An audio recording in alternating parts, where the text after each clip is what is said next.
Picture this, a vast gathering on the windswept steppes of Mongolia in the year 1206. Thousands of warriors, clan leaders, and nomads have come together for a moment that would change history forever. This is the story of how a man named Temujin became something far greater, Genghis Khan. But before we begin, don't forget to like and subscribe to help us grow our channel. Born into a world of tribal warfare and bitter rivalries, Temujin had accomplished what many thought impossible. He had united the warring Mongol tribes, turning bitter enemies into loyal allies.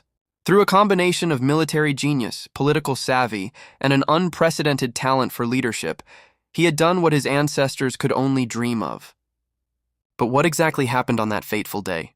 The Kurultai, a grand assembly of Mongol chiefs and warriors, had gathered at the source of the Onan River. These weren't just any leaders, they were the heads of clans who had spent generations fighting each other. Some had once been Temujin's fiercest enemies, while others had stood by him from the beginning. The title they bestowed upon him, Genghis Khan, carried profound meaning. Genghis is often translated as universal or oceanic, while Khan means ruler or leader. Together, the name proclaimed him as the supreme ruler of all peoples, the leader of leaders.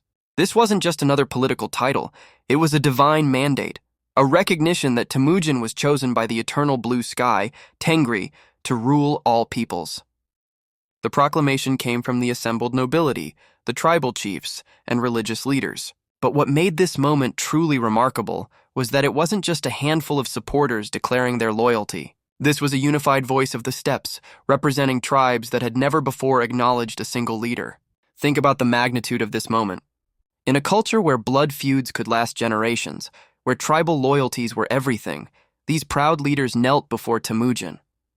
They didn't just accept his leadership, they proclaimed him as their supreme ruler, breaking centuries of tradition and independent tribal rule. This wasn't just a ceremony, it was the birth of an empire. The proclamation marked the beginning of the Mongol Empire, which would soon become the largest contiguous land empire in history. From that day forward, Temujin would no longer be known by his birth name. He would be Genghis Khan, the ruler of all between the oceans, the leader chosen by heaven itself. That gathering in 1206 wasn't just about giving someone a new title. It was about recognizing a vision of unity that seemed impossible just years before. It was about acknowledging that sometimes the most unlikely person can change the course of history. Temujin, the once outcast son of a minor chief, had become Genghis Khan, the leader who would reunite the Mongols and at the end of the China. Don't forget to like and subscribe to help us grow our channel. Thank you for watching and ring that bell to receive notification on new videos.